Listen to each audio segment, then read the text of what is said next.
네, 여론조사 흐름 짚어보겠습니다. 배종찬 인사이트 K 소장, 김미연 RN서치 소장 나오셨습니다. 두 분 어서 오십시오. 안녕하십니까?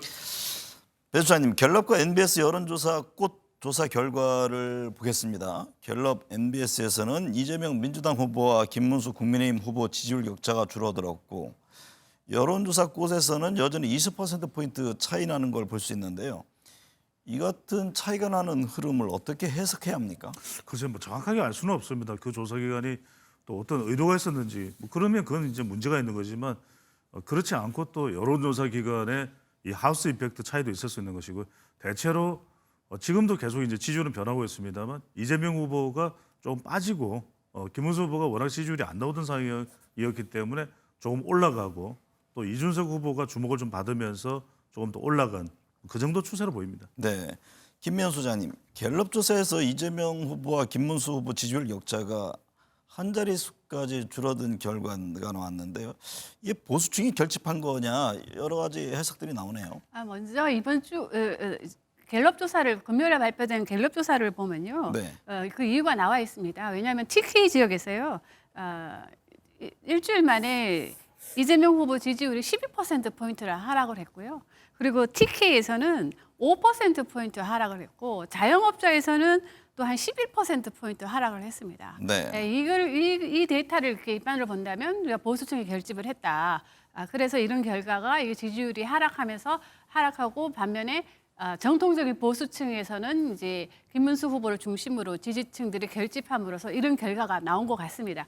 그럼에도 불구하고 한 가지 좀 짚고 넘어가야 될 문제가 네. 있는데요.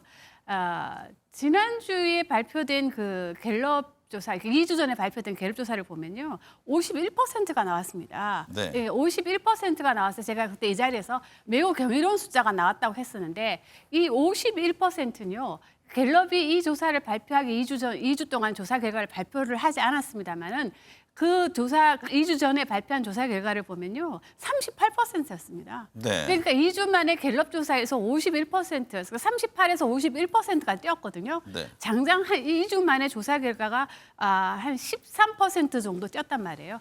제가 그때 그 자리에서 조금 의아하다는 생각을 좀 들었었거든요. 네. 그 결과를 본다면은 그리고 이 50%란 조사는 갤럽 조사상 한 번도 나온 적이 없는 가반 조사였기 때문에 제가 이 자리에서 그 말씀을 드리면서 속으로는 조금 의아하다, 좀 치지 않았나, 이 조사 네. 좀 튀었다 생각을 했는데 결과적으로 이 금요일에 나온 조사를 보니까 직전 조사가 상당히 튀었던 결과가 아닌가 생각이 좀 들었거든요.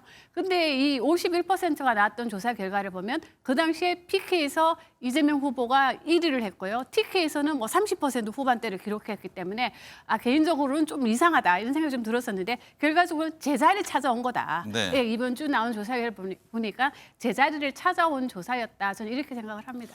배 소장님, 민주당은 갤럽 조사에서 보수가 과표집되어 있다고 지적했습니다. 이 점은 어떻게 보세요? 원래 뭐 가표집이라는 표현을 잘 쓰지 않습니다. 이게 근데 정치 성향이라는 것은 통제 불가능한 지표거든요. 그런 네. 만큼 적극 응답 현상이다 이렇게 볼 수 있는 것이고 중요한 건 이거겠죠. 여론조사에서 적극 응답을 했더라도 실제 투표를 하느냐, 투표로 연결되느냐 이 지점이 더 중요할 것으로 보입니다. 네. 김 소장님, 이재명 민주당 후보 최근 지지율 흐름은 어떻게 봐야 합니까? 이게 하락세가 맞는 건지 아니면 상대적으로 말씀하셨듯이 보수층 결집인지 전체적으로 어떤 분석입니까? 이재명 후보 같은 경우에는 지난번에 제가 이 자리에서 말씀드린 것처럼 이재명이 적은 이재명이다. 약간의 좀 실언이 있지 않았습니까? 그 실언이 좀 중도층 표심에 좀 영향을 준 것 같고요. 그리고 뭐 말씀드린 것처럼 지지층들이 이제 선거가 다가올수록 결집하는 모양새를 보여주고 있는데요. 지금 이 박근혜 전 대통령 탄핵 이후에 소위 말해서 19대 대선을 좀 살펴보면요. 당시에 문재인 대통령이 41% 득표를 했고 네. 안철수, 홍준표 그리고 유승민 후보 지지율까지 합치면 52%를 넘었죠. 가반이 네. 넘었거든요. 그런 관점에서 본다면 똑같은 상황입니다. 지금 두 번 다 보수 대통령이 탄핵되고 이루어지는 선거이기 때문에 저는 보수층이 시간이 갈수록 결집할 것이다. 네. 그렇기 때문에 이 보수층이 결집하는 현상은 당연한 자연스러운 현상으로 보여지고요. 아까 말씀하신 것처럼 뭐 보수가 좀 가포집됐다 아니면 뭐 진보가 가포집됐다고 말씀하는 거는 그는 조금 저는 안 맞다는 생각이 들기 때문에 보수층 결집은 뭐 당연한 거다. 저는 그렇게 생각합니다.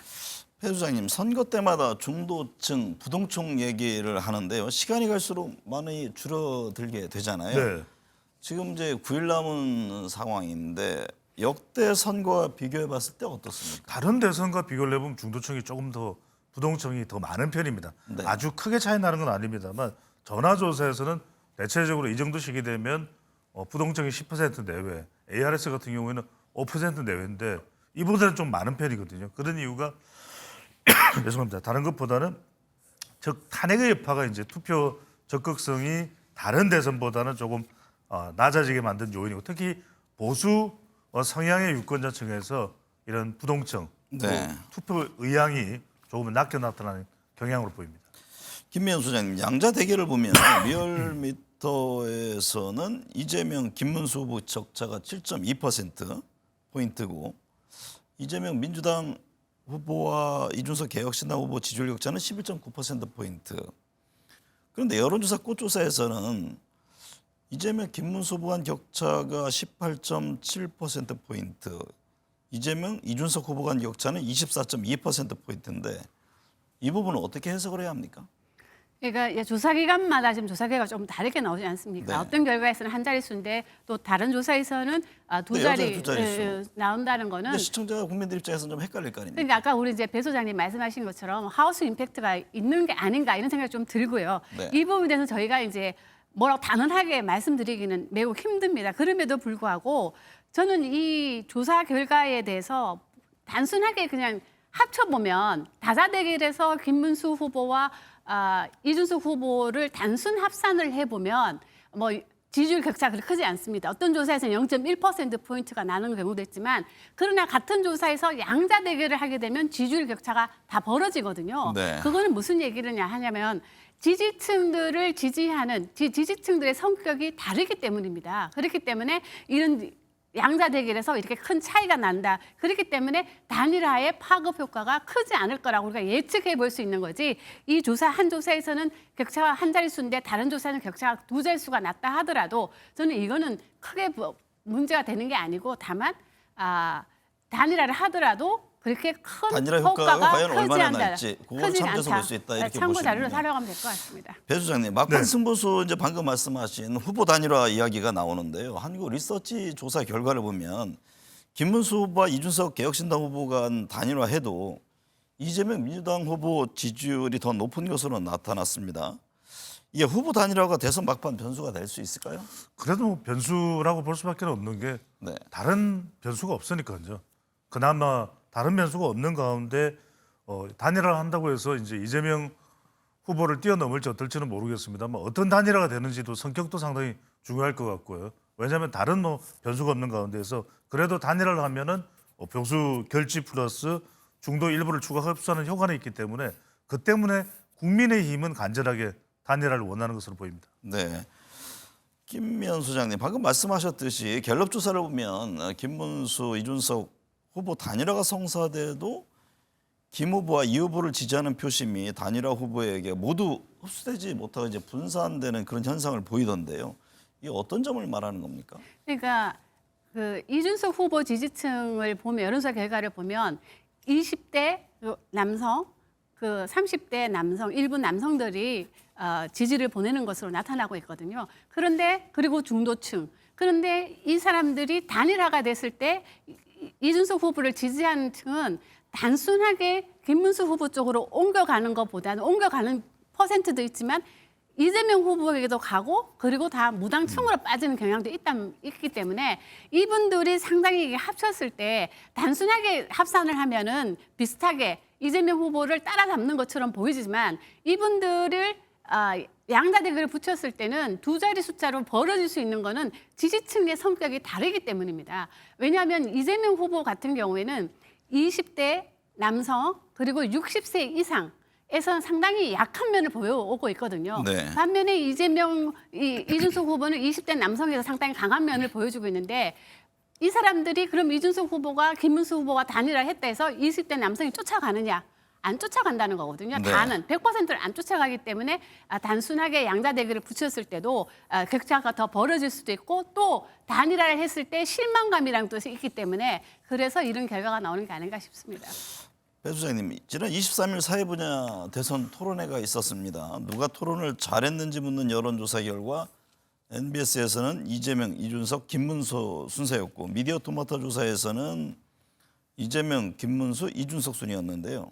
이 TV 토론이 지지율에는 어떤 영향을 줍니까? 그렇습니다. 영향을 주기는 주는데 이 TV 토론회가 지지율에 주는 영향은 제한적인 것이죠.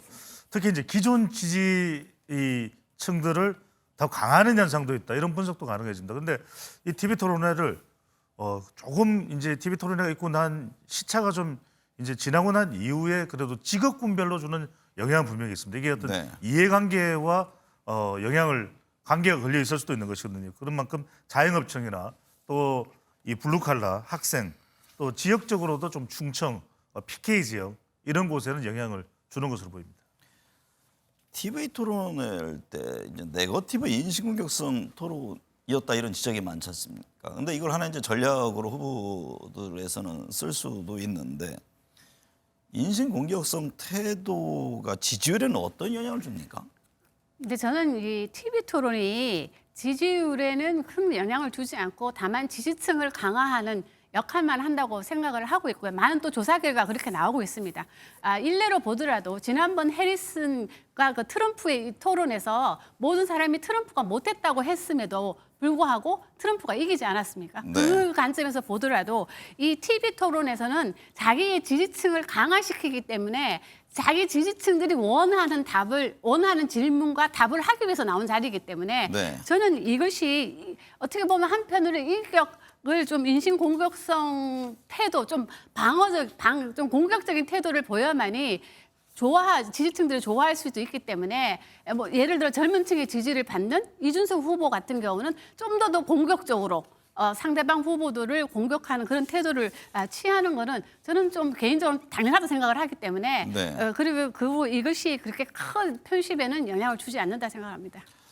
이준석 개혁신당 후보 지지율이 일부 조사에서 10%대 진입했습니다. 홍준표 전 시장 뭐 격려 문자도 있던데요.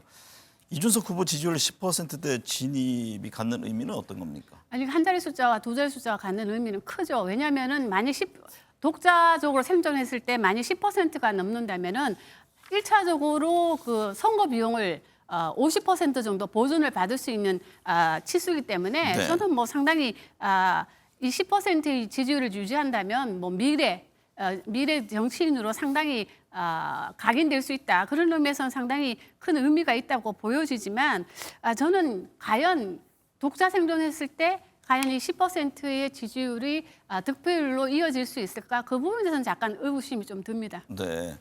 두 분은 이번 대선에서 어떤 지역을 특별히 좀 살펴보고 있습니까? 어느 지역이 대선에서 큰 변수가 될 수 있을까요? 저는 경기 지역이 가장 중요하다고 봅니다. 경기 그렇게 지역이요. 보는 이유는 이준석 후보까지 포함해서 이재명 또 김문수 두 후보는 경기지사를 역임했고요. 이준석 후보도 지역구가 경기도에 있고 또 경기도가 직업군도 다양하기 때문에 이번 대선에서 가장 중요한 자영업층도 가장 많고 또 유권자 수도 가장 많습니다. 그런 만큼 다른 어떤 지역보다도 경기도에서 이기는 후보가 이길 수밖에 없는 선거로 보입니다. 김현 수사님 어떤 입장이세요?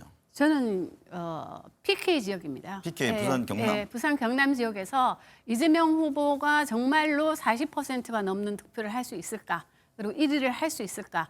왜냐하면 이 PK에서 40%가 넘는다는 얘기는 김문수 상대방 후보가 가반을 못 넘는다는 얘기가 될 수도 있거든요. 그러면 그거는 한 표의 차이가 아니고 두 표를 가져오는 효과가 있기 때문에 저는 PK 지역에 지금 상당히 민심이 지금 출렁이고 있는 거는 여론조사 지표를 보면 나오기 때문에 저는 이 지역이 과연 최종 득표율이 얼마나 될까? 저는 이것을 가장 관심 있게 보고 있습니다. 국민의힘에서 배우자 토론회를 제안했잖아요. 이를 두고 여론이 뭐 그렇게 크게 일부에서는 싸늘하다 이런 얘기를 하던데요. 대선 후보 지지율에는 이게 어떤 영향을 미치고 있습니까? 저는 뭐 대선 후보 지지율에 이것이 큰 영향을 주는 영향을 주는 이슈 같지는 않아 보이고요. 전 세계 어디에도 배우자 TV 토론은 없는 걸 저는 알고 있습니다. 그래서 국민의힘에서 아마 김건희 뭐를 방지하기 위한 김건희 여사의 어떤 를 방지하기 위해서 이런 거를 좀 내놓은 것 같은데요. 저는 뭐 상당적으로 상당히 부적절한 제의가 아니었나 이렇게 생각을 합니다. 네. 지난 21일 윤석열 전 대통령이 부정선거 음모론 영화를 관람했습니다. 이제 국민의힘은 탈당을 했지만 네. 각 후보별 그 지지율에는 분명히 영향을 줄 텐데 그 점은 어떻게 보고 계세요? 무엇보다도 김문수 후보에게 주는 부정적 영향이 있겠죠. 그게 크지는 않는다 하더라도 이미 어느 정도 이제 내성이 생겼겠지만 중요한 것은 그렇게 되는 경우 윤석열 전 대통령을 떠올릴 수밖에 없고 또 부정선거라고 하는 주제 자체가 상당히 민감하고 또 예민한 이슈이기도 하고 그렇게 되면 보수 내에서는 갈등이 생길 수밖에 없고 보수 결집에도 문제가 생길 수 있죠. 또 하나가 이제 중요한 것이 이번 대선에서 중도층을 흡수해야 되는데 그런 김문수 후보에게는 어려움이 있을 수밖에 없을 걸로 보입니다.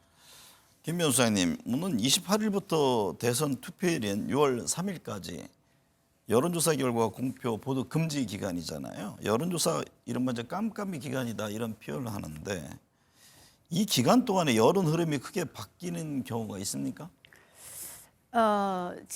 이제까지 발표된 조사 결과를 보면 크게 뒤바뀐 경우는 없습니다. 그럼에도 불구하고 부동층이라든가 중도층에서 조사를 한 걸 보면은 투표일 3, 4일 전에 투표할 후보를 결정했다는 응답도 있기 때문에 저는 흐름이 바뀌지 않는다고 단언할 수는 없을 것 같아요. 그럼에도 네. 불구하고 이번에 사전 투표가 목금입니다. 토요일이 아니고. 그렇기 때문에 이 사전 투표율이 얼마가 될 것인가에 따라서 저는 상당히 영향을 줄 수 있다. 이 득표율에 후보들 득표율도 상당히 영향을 줄 수 있다 보여집니다. 배 소장님 견해는 어떻습니까? 에이스 리서치 조사를 보니까 대선 후보 지지 견고성 의견을 물었는데요. 지지하는 후보를 계속 지지하겠다는 여론이 85.2%에 달했습니다.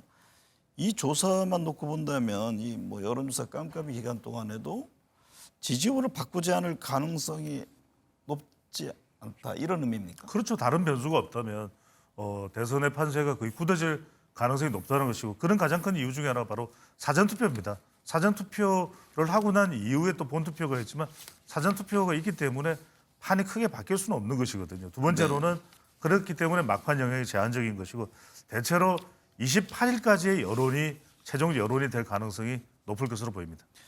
충청권 지역이 항상 캐스팅 보트 지역이라는 얘기를 했지 않습니까? 네. 그런데 앞서 이제 경기 지역의 중요성을 꼽았는데요. 이번에도 충청권이 캐스팅 보트 지역이 될 수 있습니까? 이번에는 그럴 가능성은 크지 않을 것으로 보입니다. 워낙 네. 이제 경기도 또 앞서 이제 김희연 소장께서 말씀하셨던 PK 지역 이쪽이 더 유권자 수도 많거든요. 훨씬 많죠. 그렇기 때문에 또 워낙 이번 대통령 선거인 경우에는 3자 구도로 계속 간다고 한다면은 또 이것 자체가 충청의 영향이 대선에서 주는 영향이 좀 제한적일 수밖에 없는 것이고 만약에 그렇지만 단일화가 된다면은 충청권 영향이 중요할 수 있습니다. 만약 단일화가 있다면 충청권 영향도 급부상할 것으로 보입니다. 경기 지역에 대해서 김명수 의원님 어떻게 보세요? 그러니까 이제 두 분 다 이제 경기도지사 경기지사를 했잖아요. 한 분들이라서 경기도 표심이 매우 중요한데요. 근데 지난번 총선 결과를 보면 민주당이 경기도에서는 압승을 하지 않았습니까? 그러니까 어떻게 보면 그 표심이 그대로 이어질 수 있는가, 아니면 그 표심이 좀 분화될 수 있는가, 그런 걸 하나 보는 것이 관전 포인트이긴 하는데 저는 경기도는 선거가 끝난 지가 얼마 안 되기 때문에 총선이 네. 그래서 그 결과가 좀 미리 예측은 가능하다 보여집니다. 대선 9일 남았거든요. 네. 표심에 영향을 줄 만한 변수는 뭐가 있을까요? 그래서 어느 정도 영향을 줄지는 모르겠습니다. 일단은 그래도 남아있는 3차 토론이 있고 왜냐하면 3차 토론에 후보들이 모든 걸 다 쏟아볼 수 있기 때문에 영향이 있을 거고 또 하나가 이제 단일화 실제로 성사될지 어떨지는 모르겠습니다만 네. 마지막으로 남아있는 것은 투표일인데 조금 다른 투표일을 말씀드릴게요. 이번 대선은 직업별 투표율이 상당히 영향을 줄 수 있다. 네. 자영업이나 블루칼라 또 화이트칼라 또 이준석 후보가 강한 경쟁력을 가지고 있는 학생층으로 보입니다. 김명수 의원님은요? 저도 단일화를 꼽고 싶은데요. 그럼에도 단일화 효과가 제한적이라고 하더라도 그래도 투표하러 갈 동력을 제공하지 않을까 해서 단일화 그리고 후보들의 설화. 네. 오늘 도움 말씀 감사합니다. 고맙습니다.